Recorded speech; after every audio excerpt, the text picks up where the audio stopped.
It's crazy that we lived this close to paradise and we had no idea.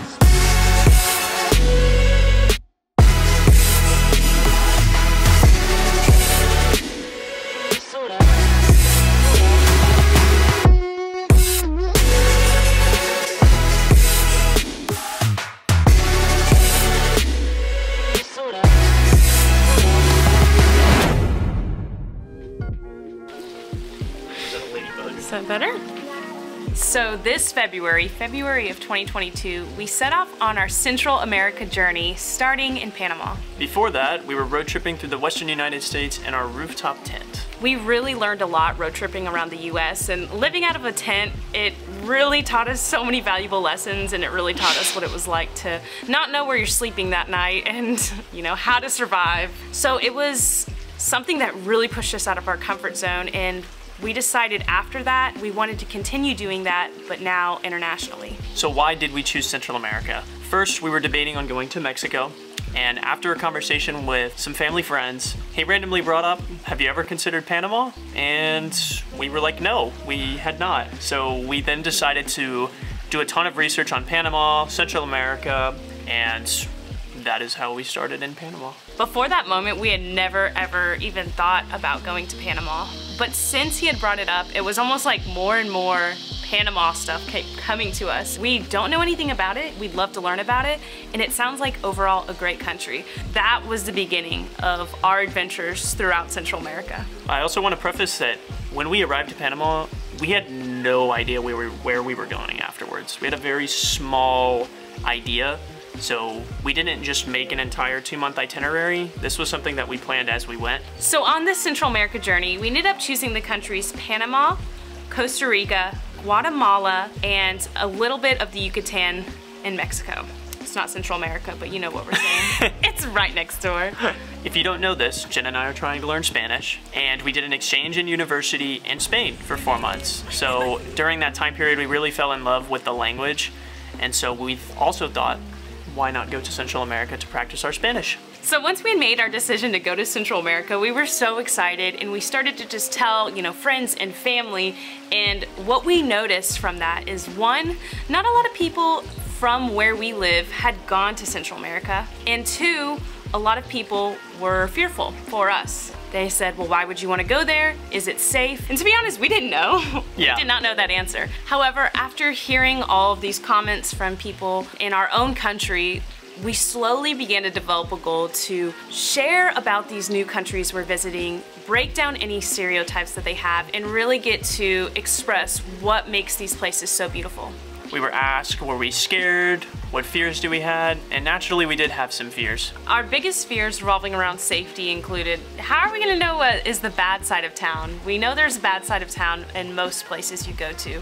We wanted to make sure we didn't accidentally walk into those. What kind of public transportation should we use? You know, is there some to stay away from, some to go to? The biggest concern is sometimes being a vlogger puts you at high risk because you are carrying around valuables, and when you'll do research, people say just don't show off anything flashy, but meanwhile we're carrying a camera around. Yeah, we carry around a giant camera with a tripod and a giant boom mic on the top, so that made us a little bit nervous. Also, we kind of had a lack of confidence when it came to Spanish when we first started out. We hadn't spoken most of COVID, and the Panamanian accent was very tough for us to catch on to. However, we got over these fears, one, by doing a lot of research on safety, and two, going to a Spanish school the entire first week that we were in Panama. Yeah. To help us get adjusted, adapted, and to get all of our questions answered. Yeah, and we'll talk about this later because it completely changed our experience, but right now it is blazing hot outside. Yes. So we are going to transition into a new spot. Vamos!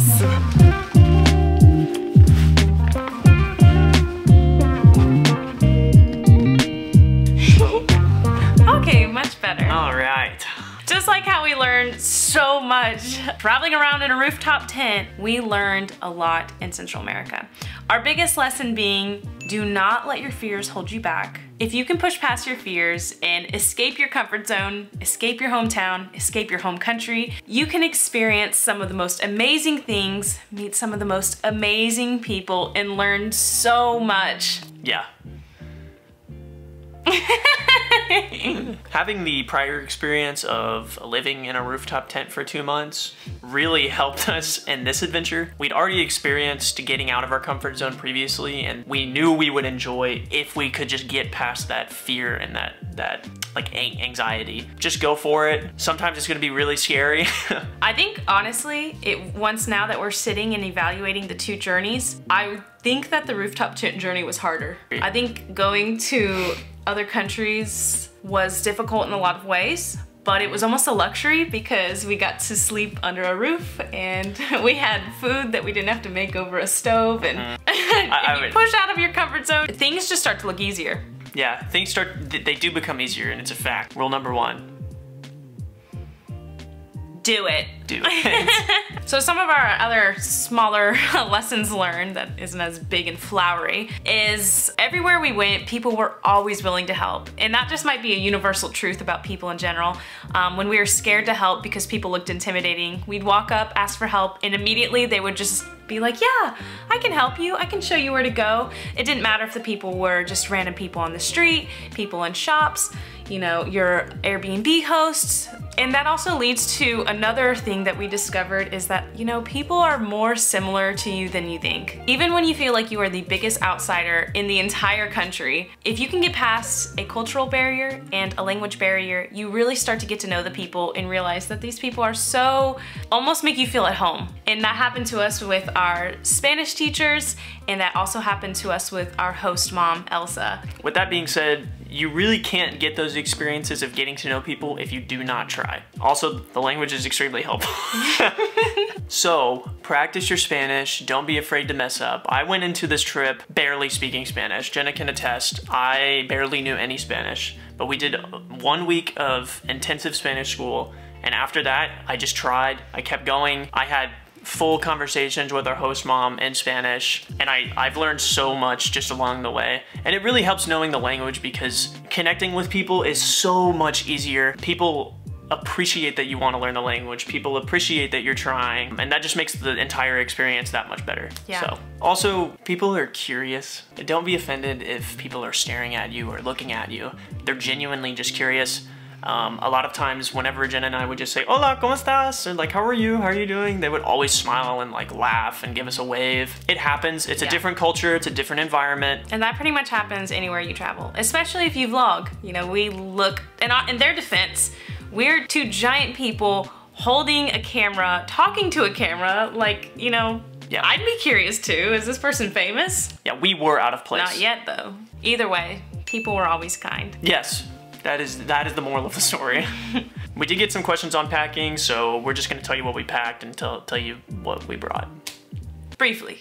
Briefly. So packing for Central America is kind of funny because within a few countries is a whole range of climates. For example, when we first started off in Panama, it was scorching hot in February. And then later when we were in Guatemala, it was quite chilly. You might have a range of different things you need to pack, and also depending on what kind of adventures you're gonna be doing. Pretty much always you need to have a rain jacket.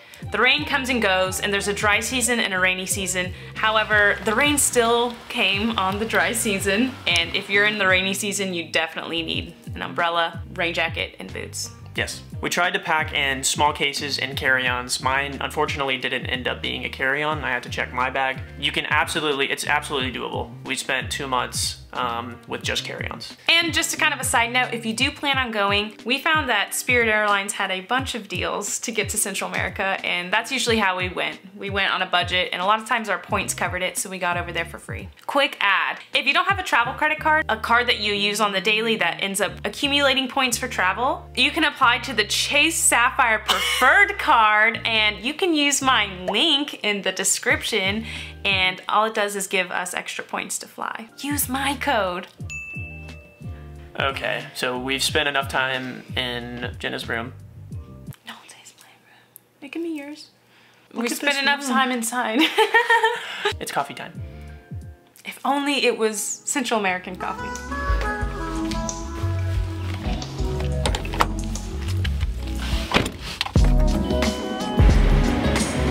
You want the same thing? Oh, shit.